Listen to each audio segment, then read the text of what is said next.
Best Wines Online Tasting Room. Woohoo! Here with a...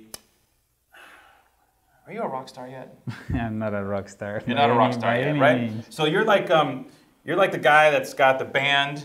He's got a really good band, and they're growing. You know, there's a buzz, right? There's like, oh guys, did you check out Olay the other night at the Roxy? Hot show, unbelievable show. So, burgeoning rock star Patrick Mata from Olay Imports is here in the Best Wines Online Tasting Room today. And Patrick, first of all, I want to hear a little bit, we should tell the folks a little bit about your business. I've been following since the start. I probably sold the first vintages, first containers off the boat.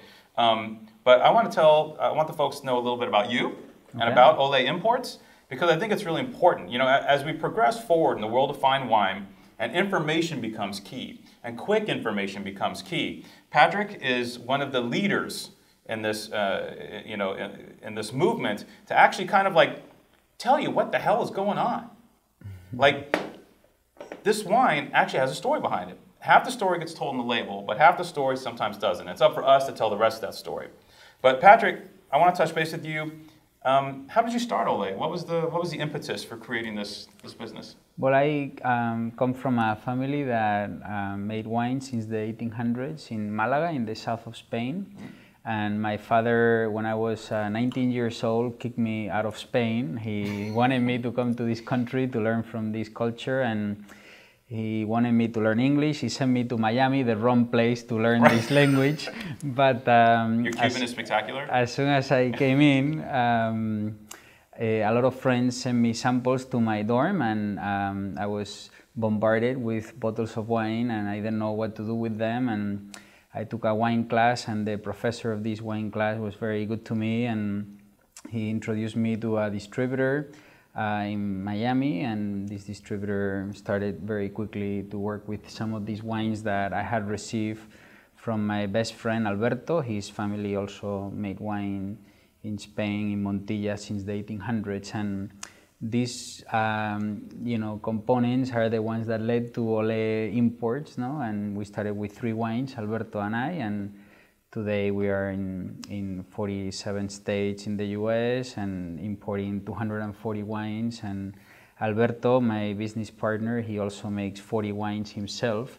And so this is a little bit the story, no? I started the wine business from my family, and then when I was in college, I had the opportunity to be exposed, no, to all these great wines. And I want to get back to that phrase, because that samples to my dorm room.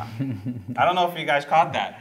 Samples. So did you know about wine when you came here? Did you have a wine background before you came to the States? I did, because that's what my family did, no? Yeah. Since the 1800s. In fact, we sold wine in this country before Prohibition. I have found bottles from the 1800s, bottles from 1860, 1840, 1850, bottles of wine that are very difficult to get, but I have found some of them and I collect them. This is my hobby. I found bottles in Russia, bottles in Cuba, bottles in Chicago, bottles in Wisconsin, in Washington. Anyways, it's my hobby, and this is my background. And today, unfortunately, my family is no longer making wine, but I am, with Alberto, very involved in fashioning today about 40 wines in Spain. So obviously you still have people, they were sending samples to your dorm room then, now they send them someplace else now, but you're still getting samples all the time. I do get a lot of samples. People are talking to you all the time, help me out, I'm Spanish, I want to come to America. Now, was Columna one of those wineries that sent you samples, or did you know Columna, about it? it's a project that Alberto, my business partner, started with Rodri, and Rodri is a good friend of ours. He's the right-hand man of Raul Perez in Rias Baixas. And very uber famous Rockstar winemaker we can get into another day. But, with him, we started this project just 2 years ago. 2001 was our first release, and it was an incredible success. It's a very pretty Albarino, an Albarino that not only communicates the joy of this variety, which is very floral, very aromatic, very luscious, but also a sense of salinity, a sense of minerality that is sometimes not found in Albarino, no? And so this wine communicates, no? The joy of Albarino plus the salinity of the Atlantic Ocean, which makes it, you know, a very complex, profound wine. So salinity, how close to the Atlantic is this grown? This Probably. is maybe 10 miles 10 away, next to the Minho River. It's the most southern appellation of, or sub-appellation of Rias Baixas. Rias Baixas, this territory is divided in 5 different subzones, and we're in the most southern area of Rias Baixas. Almost kind of like the Portuguese border, like Very almost close, in like Vinho Verde country. Like... The Minho River separates Spain from Portugal by the Atlantic Ocean. So we're in the border, and this area, this is the northwest of Spain. People here have blue eyes. They have, they look a little bit like you know. There are a lot of Vikings. My name is not Sven. And Celtic people there, you know. They play the bagpipes. It's very green, very different from the rest of Spain, and that's why Albarino and other grapes like that grow here and nowhere else in Spain. So it's a very different type of climate here. Very cool.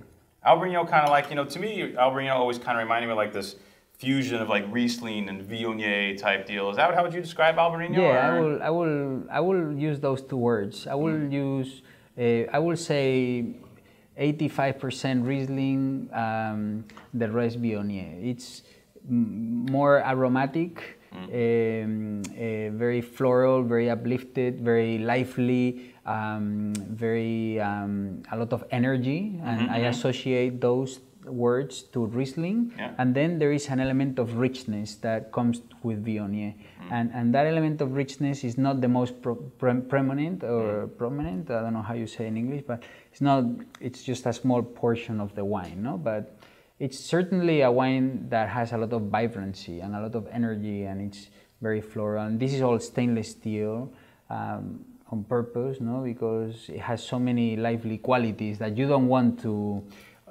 over oaked or change the dynamic, no, with anything else. And by Albarino standards, the vines here are pretty old, huh? Yeah, this is 1978, which actually is my birth year, so, and also a very good year in a lot of parts of the world, and that's when these vines were planted.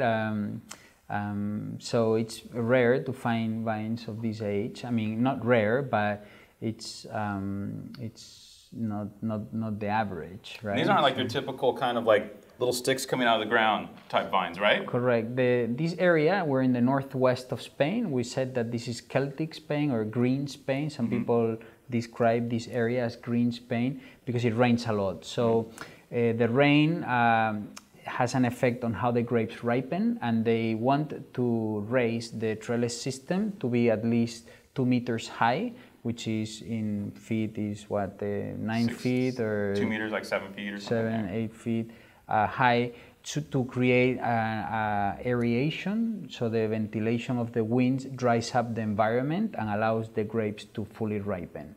So these vineyards look very different from the way they do in other parts of Spain that are drier. They change the conditions of the trellis system to create an environment that is conducive for a drier environment. So it's very interesting to watch and very beautiful to see. Well, the 2011 Columna Albarino was around here. It was our pick. It was just about Albarino, the vintage, man. You nailed that wine. Because I mean, 11 to me wasn't necessarily the vintage of the century for Albarino. I mean, the wines were kind of sometimes diffuse. It's kind of sat there. And your 2011 had this amazing focus and, as you said, energy to the wine. This is a 2012. This wine is, I think, better. Yeah, 2012 is a very good year in Spain. It was a dry year, which allows grapes to be more concentrated. There is 30% less water in the grapes. So when you press that, you get more fruit and less diluted flavors. No, 2011 was a magnificent vintage in Spain, but 2012 even better because of the low yields that results in wines that are more concentrated, more flavor. So it's phenomenal year. Fingers crossed. I think you probably have one of the wines of the vintage again, sir.